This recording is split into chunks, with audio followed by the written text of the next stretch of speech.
Starting off this countdown in no particular order, we have Woody Harrelson. Woody Harrelson's dad, Charles Harrelson, was an American hitman and organized crime figure. Yes, you heard me correctly. Beloved actor Woody Harrelson had a father who was a cold-blooded killer. He was just 7 at the time when his father first went to prison. It's said that he was responsible for the deaths of at least 20 people. In 1979, that is when Charles committed his biggest kill of all time. He took out a federal judge by the name of Judge John H. Wood Jr. He was the first federal judge to be killed in the 20th century. He was paid $250,000 to kill off this judge. It was because a drug dealer was about to be sentenced by this judge, who was known as Maximum John, because he always gave out really harsh punishments to drug dealers. So he got Charles to knock him off for him. But this landed him behind bars and in solitary confinement. He was there until he was 69 when he died from a heart attack. Obviously, Woody does not want to be defined by his father's actions. In our 9th spot, we have Joaquin Phoenix. Joaquin is one of the few actors who actually grew up in a cult. He was born into the commune of Children of God, but when he was 4 years old, his parents managed to escape the cult and move. That's actually why they changed their last name to Phoenix, as it symbolizes rebirth, since they were able to leave this cult and start a new life. Unfortunately, he also lost his brother at a young age. In 1993, his brother River Phoenix died from an overdose. Joaquin witnessed this happen, and he was the one that called 911. In our 8th spot today, we have Phil Lewis. Phil Lewis is best known for his role of Mr. Mosby on The Sweet Life of Zack and Cody, and I freaking love that show. Like, it was honestly my childhood. While before his Disney Channel days, he actually killed someone. In December of 1991, Lewis fatally hit a 21-year-old woman. She passed away from her injuries from the hit. It was found that Lewis was driving while intoxicated. His blood alcohol levels were 3 times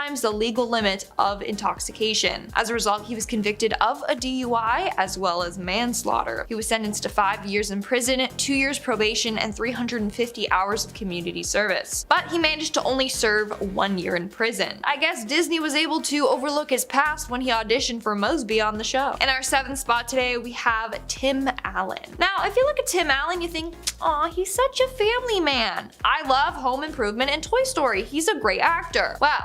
Tim Allen actually had quite a dark past before he got into acting. In 1978, Allen was arrested for attempting to traffic more than 650 grams of coke. He was arrested in Kalamazoo Battle Creek International Airport. Now, he actually would have served a lifetime in prison, but he avoided this by giving police information about other dealers. As a result, his sentence was reduced to 3 to 7 years. He ended up serving 2 years and 4 months in prison and then was granted parole in 1981. I guess that's why they say don't judge a book by its cover, because he looks like a wholesome dad, not a drug trafficker. In our 6th spot, we have Jack Nicholson. In 1974, Time magazine discovered that Jack's sister, June, was actually his mother, not his sister. How wild is that? So June was only 17 when she became pregnant with Jack, and she wasn't married, so her parents agreed to raise the child as their own, with Jane and Lorraine acting like his older sisters. So his parents were actually his grandparents, and his sister Lorraine was his aunt. In regards to his dad, we don't know for sure who is his dad, but some say it was likely June's manager. Other sources claim June really just doesn't know who the father was. By the time Jack found this all out, his mom, June, and his grandma had already passed away. Imagine how that would have changed his life. Like, he was raised on a lie. We are now at our 5th and halfway mark with Sean Penn. A number of women have come forward saying that Sean Penn has been aggressive towards them. In fact, he has mistreated a number of his partners, including Madonna. They were married from 1985 to 1989. While in December of 1988, Penn allegedly tied Madonna to a chair and held her hostage for 9 hours and apparently hit her multiple times. When he untied her to let her use the bathroom, she fled to the police station. One officer said, and I quote, "Madonna staggered into the station. She was distraught, crying, with makeup smeared all over her face. I hardly recognized her. She had obviously been struck." Sean was charged with inflicting corporal injury and traumatic conditions on Madonna, as well as battery. But Madonna withdrew her complaint a week later and has rarely commented on it since, which is quite odd. Why would she say that he harmed her and then retract the statement? So who knows what really happened? happened. Moving on to number 4, we have Leighton Meester. Now, I personally did not know this, but Blair Waldorf, aka Leighton Meester, wasn't always the queen bee of Manhattan. In fact, she was born in prison. Basically, her mom was serving a sentence after smuggling a lot of marijuana out of Jamaica with the help of Leighton's dad and Aunt Judy. All of them ended up behind bars. In fact, her aunt managed to escape prison and became America's first woman on the US Marshals 15 Most Wanted list. How insane is that? In the end, Leighton's grandmother raised her while her mom served 16 months in prison. Thank gosh she didn't follow in her family's footsteps. In our third spot, we have Christopher Walken. Christopher Walken was involved in a death that is just shrouded in mystery. On November 29th, 1981, 43-year-old actress Natalie Wood was found dead floating face down in the Pacific Ocean. She was on a yacht with her husband Robert Wagner and Christopher Walken when this happened. The thing is, no one really knows what happened to her. Some say she slipped off the deck and fell into the water, while others are convinced that her husband or Christopher Walken had something to do with it, or that they know what happened. One theory is that Natalie and Christopher were having an affair, Wagner found out about it, got mad, and pushed her off the yacht. Now, Wagner seems to be the prime suspect, but many people think that Walken knows exactly what happened. I mean, he barely even talks about the case, and on the rare occasion that he did, he would call it an accident, and also he was absent from the documentary about her. All I'm gonna say is someone knows something. I'm getting the vibe that Walken knows what happened and maybe he just feels guilty about it. In our second spot, we have Charlize Theron. Charlize Theron actually had a very traumatic upbringing. Her dad struggled with alcohol addiction and would constantly threaten Charlize and her mom, Gerda. He would never physically hurt her, but he would hurt Gerda. One night in June of 1991, he got angry and fired shots at both of them. During that altercation, Gerda ran and grabbed her own handgun that she had kept hidden and shot him back. Her shots killed him while Charlize watched it all unravel. In the end, it was declared self-defense and Gerda never faced any charges. But think how traumatizing that must have been for her to see her mother shoot and kill her dad as a teenager. And in our number 1 spot today, we have Ashton Kutcher. Now, I never knew this, and I was incredibly shocked when I found out about it. But on February 21st of 2001, Ashton Kutcher went over to his then girlfriend's house, Ashley Elrin. The two had planned on going to a post-Grammy party, but when he knocked on the door, there was no answer. That's because Ashley was dead on the floor of her home. She had been stabbed 47 times by a man named the Hollywood Ripper. He was responsible for the death of up to 10 women. As a result, Ashton Kutcher lost his girlfriend very suddenly and in a very traumatic way. He was also scared that he was going to be a suspect in the murder investigation since his fingerprints were on her door, but he never was. But he did have to testify in court. Number 10, The Dark Knight. Heath Ledger was making moves as a romantic comedy and drama actor, starring in movies like 10 Things I Hate About You and Brokeback Mountain. But it was his turn as the clown prince of darkness, the Joker, in Christopher Nolan's 2008 Batman The Dark Knight that changed his life. He delivered what is considered to be the greatest performance of not only his career, but as the Joker. Still being brought up whenever the debate of who is the best comes to light. Heath was incredible, but Jack Nicholson will always be my Joker. Unfortunately, only a few months before the film released in theaters, Ledger suffered a fatal substance overdose and passed away. In the years that followed, many speculations began circulating that the role may have had something to do with his poor mental health. While his family adamantly denies this, the proof is in the pudding. When the production began, Heath isolated himself from his fellow actors and he kept a diary of disturbing images to enter the realm of a psychopath. Following the end of the shoot, he reportedly found it very difficult to sleep without the help of sedatives and painkillers, which were the combination that ultimately led to his overdose. It seems that playing the Joker takes a toll on any and all who don the bright green wig, so please be warned if a man from DC ever walks up to you and offers you a role, just say no and walk away. Number 9, Ray. Jamie Foxx is one of the most talented men in Hollywood. This guy can sing, he can act, he can dance, and he can write. He does it all. Jamie's career has been filled with a few misses, but mainly hits, and his hits hit hard. Jamie has appeared in many big budget flicks over his career, like Collateral alongside Tom Cruise, White House Down with Channing Tatum, and he even took a step into the more serious direction when he played musician Ray Charles in the biopic about his life called Ray. Jamie played the blind piano player for roughly 3 months of shooting, but to better portray the character and to get into the proper mindset, set, Jamie had the production team literally glue his eyes shut while filming. This was a bit of an extreme reaction, and Jamie suffered dearly for it. Not only could he not see anything while he was on set, but he had to go to the hospital after some of the glue seeped through his eyelid and made contact with his eyeball. Thankfully, he suffered no permanent damage from the role, and he did receive the Oscar for Best Actor that year, so I don't know, I guess the pain and discomfort was well worth it. Number 8. The Blind Side. The Blind Side was a 2009 biopic about the true story of NFL star Michael Oher. In the film, he is a homeless young man who is adopted by a wealthy family and eventually makes his way to college and the NFL. Unfortunately, it was recently revealed that that was mostly just BS. Recently, the subject of the film, Michael Oher, shared allegations against the Tuohy family, claiming that they had tricked him into signing himself into a conservatorship and not adoption papers like he was led to believe. According to new information released by the studio and Michael himself, the Tuohys negotiated a deal with 20th Century Fox that left Oher without any payment for the rights to his name, likeness, or life story, while the Tuohy family received a contract price of $225,000 and 2.5% of the film's net proceeds. That film has since grossed about $300 million, but according to Michael, he hasn't seen a penny. Wait, those aren't a thing anymore. Okay,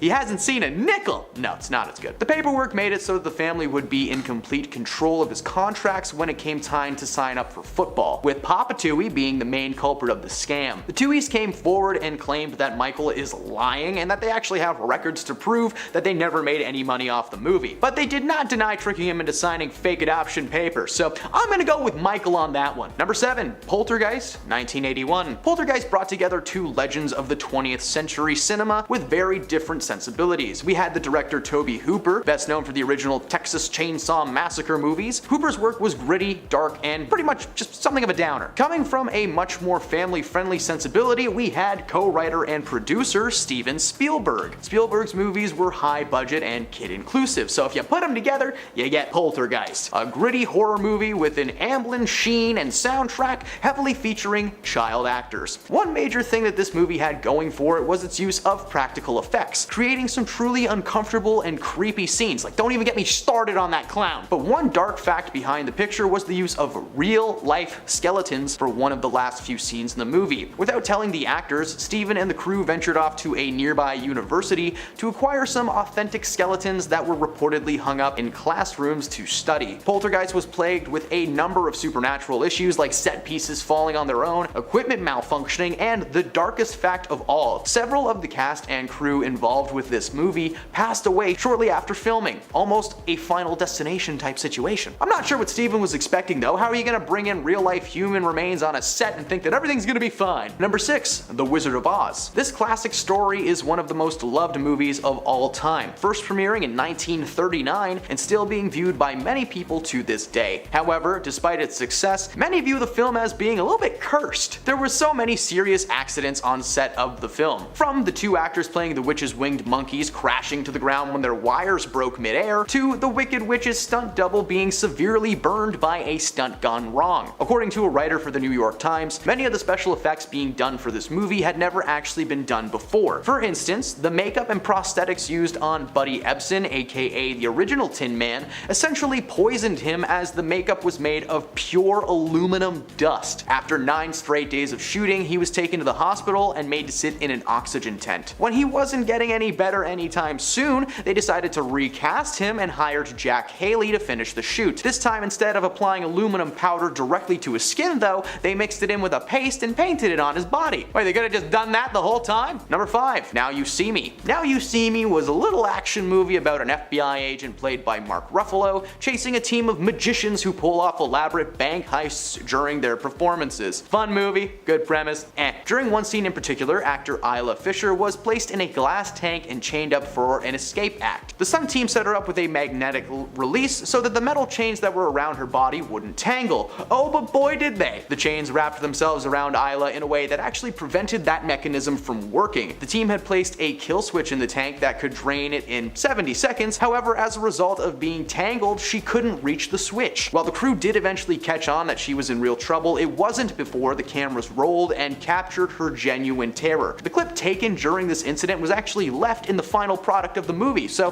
when she's banging on the glass and begging to be set free, that's not acting. Those are true, genuine screams of fear. The stunt gone wrong, coupled with the poor reception of the film, actually caused her to step back from the sequel, instead being rewritten and recasted as Lizzie Kaplan. Number 4. The Exorcist. Even though people are scared by different elements in horror, everyone can agree that The Exorcist is one of the scariest movies ever made. The Exorcist focuses on a girl named Regan McNeil who is possessed by a demon and whose only hope is in the hands of an exorcist and a priest. Now, for some reason, this movie was released on December 26th in 1973, so nobody was very jolly when they saw this one. This movie had a strange superpower when it was released. It actually had the ability to make its viewers literally vomit, to the point where theaters were handing out barf bags to anybody stopping by. The most horrifying part of this flick, though, was not the film itself, but rather the behind-the-scenes shenanigans that were taking place. Two cast members, Jack McGowan and Vasiliki Malaros, both passed away after filming commenced, which was pretty strange as their characters in the film also pass away. The film was also plagued by non-supernatural villains like its director, William Friedkin, who would literally swat actors and fire his personal pew-pew device in the air to get them riled up for scenes. While the film is still considered to be one of the most terrifying movies of all time, sounds like the experience on set was like 10 times worse. Number 3. The Master of Disguise. This next entry involves a brief mention of the events of New York in September 11th in 2001, so if that is a very sensitive topic, please skip to the next entry, no harm done. The Master of Disguise was supposed to be the first of many solo flicks starring SNL alumni and comedy legend Dana Carvey. He played Pistachio Disguisey, a man who discovers he comes from a great long line of super spies capable of pulling off elaborate disguises to take down their targets. It is a straight up weird movie that I loved as a kid, but as I get older it just gets cheesier and cheesier, not in a good way. Unfortunately for the cast and crew, they were filming one particularly ridiculous scene while a real world tragedy was taking place. The infamous turtle scene, where Dana feels that he may not be turtly enough to be in the Turtle Club, was being filmed on September 11th, 2001, on the same day that the Twin Towers fell in New York. In the middle of filming a take, the cast was informed of the tragedy and they took a moment of silence. Unfortunately for Dana, he had to spend that moment of silence in full prosthetics. When recounting the story now, he seems to take a lighter approach and he laughs it off, but at the time it was a very dark and very uncomfortable moment for the entire crew. Number 2. Singing in the Rain. I'm singing in the rain, I'm singing in the rain. Ow, my foot hurts! That's exactly what happened to Debbie Reynolds in 1952's Singing in the Rain. For those who may not have seen this film, the story followed a silent film star falling for a chorus girl just as he and his delusional, jealous screen partner are trying to make the difficult transition to talking pictures in the 1920s. That's right, movies used to be in black and white and nobody talked. When you did it, it was some weird magical thing called a talkie. Fun movie fact for you. For the shoot, Debbie Reynolds was made to film a song and dance sequence that left her in need of a new pair of shoes and a doctor. For the Good Morning dance number of the film, Reynolds and her co-star Gene Kelly were made to jump over a couch at the same time, which was a take that apparently took 40 tries to master. You know how shoes are super comfy these days? Well, in the 1950s, not so much. At the end of the long day, Reynolds had literal pools of red life juice in her shoes. Life juice is the stuff that comes out of you when you're impaled. Despite being a fun dance sequence, the reality is that Debbie is silently suffering through the entire thing. And at number 1, The Shining. In 1980, Stanley Kubrick adapted and directed a film version of Stephen King's famous horror novel, The Shining. The film itself was very well received by most people except for Stephen King. Everyone attributes their joy to the raw performances given from Shelley Duvall and Jack Nicholson. Jack played the unhinged groundkeeper, sent mad by his isolation and the spirits that lurk within the walls of the Overlook Hotel, with Shelley acting as his wife. The performances come from a very dark place, however. The director decided that the best way to get Shelley to deliver a top-tier performance was to make her life on set just a living hell. Her time on the shoot was spent being berated by Stanley, who actually told the crew to ignore her cries of frustration and to disengage emotionally, and she was made to refilm scenes over and over again, to the point where the film actually holds the Guinness World Record for the most recorded takes of one scene. They took an astonishing 127 takes of the infamous staircase scene. Following the end of the shoot, Shelley decided to stop acting altogether and focus on maintaining a healthy personal life. Thankfully, it seems that she has done just that, as she is set to make her return to the acting world in a new horror flick called The Forest Hills, without Stanley Kubrick behind the camera. Number 10 is Joe Jonas. Jonas Brothers Joe Joe Jonas spoke with Wonderland magazine in May 2019 about the struggles of being a Disney Channel star alongside his brothers. Joe made it clear how Disney was a saving grace for the trio when he said, quote, "When we were getting started, we were in a position at one point where we were without a label and we didn't really know what the next steps were going to be. And Disney reached out with a huge opportunity for us to be signed by them and work on a TV show. This was kind of a saving grace for us in that point of our career, and we jumped on that opportunity." But still, Joe went on to say, quote, "As you get older and you're a young adult and you're still on the Disney Channel, that can feel a little uncomfortable. Creatively, you can feel like you're a little boxed in and you can't really expand and grow. Lyrically, what you're going through in that time in your life, you have to protect your audience by only writing what Disney would approve. It was a little bit tricky as we got older, that's for sure. But that's just the music." While chatting with Vulture way back in 2013, Joe called out the Disney Channel for its apparently terrible writing and strict rules for their film projects. He said, quote, "It just ended up being some weird slapstick humor that only a 10-year-old would laugh at. They took out the kissing scene that Nick had. I had to shave every day because they wanted me to pretend like I was 16 when I was 20. When the show was done, I cut my hair off and grew as much of a beard as I could. We went along with it at the time because we thought Disney was our only real shot, and we were terrified that it could all be taken away from us at any moment." Now that is the truth of the matter. Disney child stars are all terrified of having Disney pull the rug out from under them, but that'll become more obvious as we continue on. At number 9 today is Miley Cyrus. Miley Cyrus was probably one of the most popular of the Disney stars with Hannah Montana, where she played a dual life. While the popularity of her show is a huge reason for her popularity now, that doesn't mean it's all peaches and cream. Speaking with Marie Claire back in 2015, the actress and singer explained how being Hannah Montana impacted her mental health, saying, quote, "I was told for so long what a girl is supposed to be from being on Hannah Montana. I was made to look like someone that I wasn't, which probably caused some body dysmorphia because I had been made pretty every day for so long, and then when I wasn't on that show, I was like, who the F am I?" That really spells out the effects of being a child star. In a February 2019 interview on the RuPaul What's the Tea podcast, Miley elaborated on her disillusion with herself when she said, quote, "I didn't really get to be a kid very much because I worked so much, but I wanted that. Since the last record, my last record was called Younger Now, and it says, even though it's not who I am, I'm not afraid of who I used to be. That was my epiphany." Number 8, Dylan Sprouse. If you weren't aware, Cole and Dylan Sprouse were two Disney Channel heavyweights with The Sweet Life of Zack and Cody and The Sweet Life on Deck. But instead of the network pulling the rug out from under them, it was actually the twins that turned their back on Disney. For some pretty understandable reasons too. Dylan Sprouse revealed the real reason why he and his twin brother, Cole Sprouse, left the network while speaking with Vulture in December 2017. Dylan spoke about how the pair had, quote, "a really awesome idea for where the show needed to go. But when they brought that idea to the higher ups at Disney, their idea was ultimately turned down." Speaking on that in the same interview, he said, quote, "We were 18. If that isn't old enough to know exactly what the show needs, then, well, I would beg to disagree. I don't think Disney were willing to work with us really ever, so we stopped the show." And honestly, that's kind of punk as hell. Stick it to the man, Dylan. Good job. Number 7, Bella Thorne. Bella Thorne may be one of the most outspoken ex-Disney stars. During a February 2021 interview with Fox News, she said, quote, "There are definitely a lot of pressures in the Disney eye to be so perfect, and I think that's where Disney in a sense goes wrong, because they make their kids seem perfect.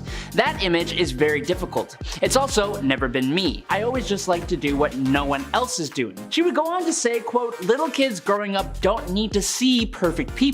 Kids need to see real people. They need to see diversity. They need to see intriguing." Bella opened up about another Disney instance during a podcast interview, which is completely different, called High Low with M. Rada in December 2022. Recalling a time when, well, quote, "I almost got fired off the Disney Channel because I was 14 and I wore a two-piece on the beach." According to her, there was a fan that got a photo, and when that photo went into the World Wide Web, people began to put Disney under pressure to fire the actress. She said, quote, "Obviously Disney didn't fire me, but also they were like, hey, we're getting a lot of heat for this. Everyone's getting a lot of heat for this because you're in a bikini on the beach." Which is when apparently they said, quote, "So she needs to make sure she goes out in board shorts and a loose t-shirt it next time she's at the beach. She continued on, quote, "They said, you're lucky Bella has such a fan base that we can't afford to fire her at this moment in time, but if she does one more other thing, we'll fire her." But I didn't even talk about when a Disney casting director also fired Bella because they thought the 10-year-old was flirting with them. What even is that?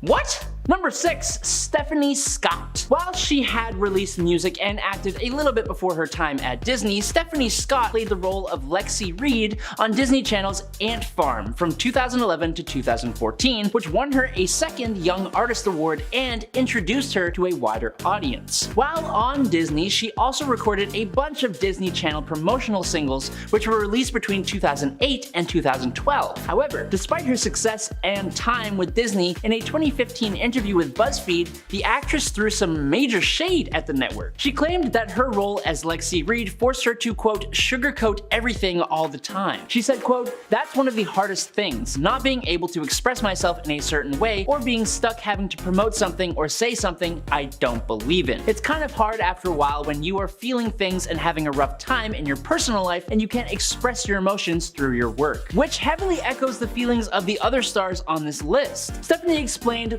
quote, "I wanted to tell stories of troubled girls where everything isn't perfect all the time. I didn't want it to stop there and be labeled as a Disney girl. I quickly realized I wanted to do more. If you've been on a Disney show, people target you as being the sitcom funny girl who can't take herself seriously and doesn't really have true emotions because they have to be perfect and pure, not shattered and torn in any way." Number 5, Demi Lovato. Demi Lovato opened up about her time on the network to Harper's Bazaar in March 2020 and admitted that they had a hard time with the Disney workload, which, as a kid, was likely way more than normal. They covered themselves at first by saying, quote, "I'm grateful for the opportunities that I got, but despite that, they also said, quote, do I wish that I'd had more downtime? Yes. I think when you are a teenager and you're given your big break, you'll do anything to make it happen. I do feel that a lot of the way some of my life was handled and lived led me to kind of having a bit of a downfall just because I was so overworked and I wasn't dedicating enough time to my mental health or my personal life." Now, while she didn't so much speak about the restrictiveness of the network like the other stars have, she spoke more about the effect of imposing a celebrity lifestyle onto a growing human being, and in a separate interview with Billboard from 2016, Demi joked that they had PTSD after leaving the channel. They added, quote, "We joked around that it was Disney high, except we were all shooting shows and really overworking ourselves." Number 4, Selena Gomez. Just like a lot of other Disney stars, Selena Gomez, who got her Disney fame from being the main character of Disney Channel's Wizards of Waverly Place, felt that her time at Disney started to paint her as someone who she wasn't, like almost everyone else on this list. When speaking with the New York Times in 2015 about moving away from that image, she said, quote, "I'm growing and changing. I was in a relationship and I was being managed by my parents and I was still under Hollywood and Disney. And I was being held to this expectation of being the good girl." She continued, "I knew deep down that this wasn't what I wanted to do. Being exhausted, forcing something that wasn't right, even in my personal life, I had to have moments where I was crying and I was like, why am I not in love with what I do? I was forced to get very uncomfortable for a while in order to make the decisions I made." Now, while that seems pretty much par for the course here, quite some time later, during the Television Critics Association press panel in August 2021, she elaborated on what I personally think is the main issue with becoming a Disney child star. She said, quote, "I signed my life away to Disney at a very young age and I didn't know what I was doing because, you know, she was a kid." Number 3, Coco Jones. Coco Jones starred in the Disney Channel original movie Let It Shine, which is where she found her primary Disney Channel successes. But she also had recurring roles on 2 Disney series, So Random and Good Luck Charlie, competed in Radio Disney's The Next Big Thing singing competition, and signed with Hollywood Records music label, which is owned by Disney. But then, kind of as soon as it all started, it began to unwind. In a 2020 YouTube live stream, she revealed that a Let It Shine sequel was planned, but that it was canceled for reasons completely unknown to her. She was also apparently supposed to get her own show, which also never came to be. Hollywood Records, though, seemed to be the main cause for concern here. They dictated what the celeb could wear, say, and sing, and the people that the network supplied her to work with wanted her to sound, quote, sellable, which is a term that is up to interpretation by you guys. She put out a few singles and an EP, but right before her actual album was supposed to drop with the record label, the label dropped her. And apparently they told Coco, quote, "We don't know what to do with you." At that point in her life, she was homeschooled after dropping out to make Disney and her career her priority. Afterwards, she understandably dealt with depression, but with the support of her parents, she graduated high school early and moved to LA. Going forward, she booked the role of Hilary Banks on Bel Air, signed a new record deal with High Standards and Def Jam Recordings, and dropped her major label debut single, Caliber. So good job. Number 2, Ashley Tisdale. Another heavyweight Disney star, Ashley Tisdale played Sharpay Evans in Disney's High School Musical trilogy and in her own spin-off, Sharpay's Fabulous Adventure. She also played major roles in The Sweet Life of Zack and Cody and Phineas and Ferb. Now, after the first High School Musical movie, which, if you don't know, was huge, Ashley joined her castmates for High School Musical The Concert. While on the tour, which itself must have been both a dream come true and a nightmare with all the scheduling and little downtime, she also performed her own original song, He Said, She Said. However, similar to the experience that Jonas Brothers had, Disney made her change certain lyrics. In a TikTok, Ashley said that Disney made her change the line "kissing like that" to "dancing like that" for the tour. The original lyrics were "Baby, I can see us moving like that. Baby, I can see us touching like that. Baby, I can see us kissing like that. We don't need no more he said, she said." But while I get the image that Disney is trying to uphold here, I don't believe changing an artist's original work is fair. Just take the song out in its entirety. That would have been my idea. I think that would still not be okay. So just like, I don't know, leave it alone. And finally, in at number 1, Alison Stoner. You may recognize Alison Stoner for her supporting roles in actually quite a few Disney Channel productions, like The Sweet Life of Zack and Cody, Camp Rock 2, The Final Jam, and Phineas and Ferb. I remember them best from Cheaper by the Dozen, but that's just me. They have been one of those few Disney Channel veterans that has actually tried to make things better for other stars going forward, and they've been pretty vocal about some of Disney's shenanigans. In a 2021 YouTube interview, Alison said, "While traversing extreme peaks and valleys of global fame, hidden medical hospitalizations, artistic milestones, rapid adultification, and multi-layered mistreatment I wish on no one, I narrowly survived the toddler to train wreck pipeline." That's a hell of a way to describe surviving Disney. They went on to say, "As someone who lived it and witnessed thousands endure alongside me, I can attest that what is missing from the pipeline narrative are clear action plans for intervention, long-term prevention, and accountability from studios, agencies, and guardians." Unlike other stars, Alison turned their experience into ideas to improve the safety and well-being of other children in entertainment, such as requiring studios to have a mental health professional on set, improving child labor laws, and making media and industry literacy courses mandatory for guardians and representatives. One of my favorite quotes from the celeb, though, goes like this, quote, "If we disrupt and heal the toddler to train wreck pipeline, we won't need another cautionary memoir." And that's actually helpful.